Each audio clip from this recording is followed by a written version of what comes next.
whatever that story is that's running in your head, that's what's giving the meaning in the world and how you interpret it.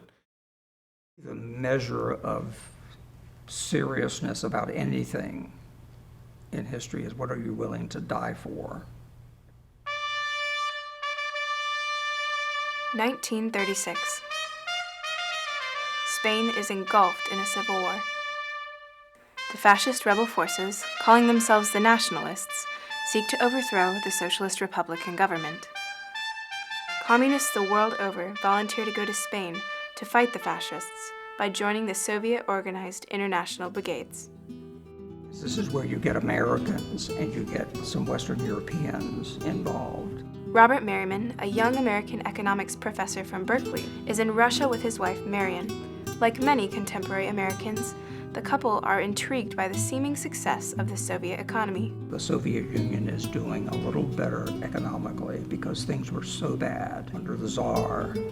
So people are falling for the temptation to embrace some extremes, particularly socialism and communism in the 1930s, because they were, in a word, they were desperate. What it comes down to is God has made his world in a particular way. And what's wonderful is that we can still see, because of God's grace, we still see people holding on to creational norms, things that are normative based on how God created the world. So pursuits of creational norms are pursuits in rebellion against the one they should be thanking for those creational norms. As the war in Spain heats up, the Merrimans listen to the news with mounting concern. They fear the growing power of fascism and are alarmed as it slowly strangles Spain. Just after Christmas, Robert Merriman finally makes up his mind to volunteer for the international brigades, despite Marion's protests. In Spain, Merriman joins the American-filled Abraham Lincoln Battalion. He is made an officer since he served in the ROTC in college. The majority of the Lincoln Battalion are staunch communists, dedicated to spreading a revolution of the working class that will usher in a new utopia.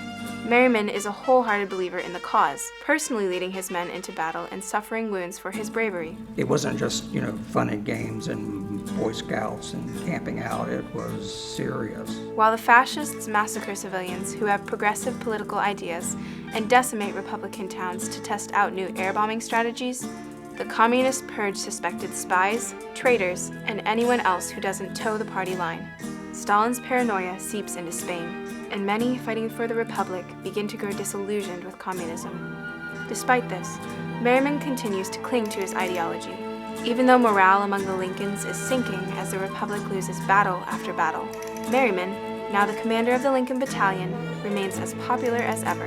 His shy, boyish charm, certainty of the rightness of their cause, and courage under fire make him a rock in the increasingly unstable sea that is the Spanish Republic.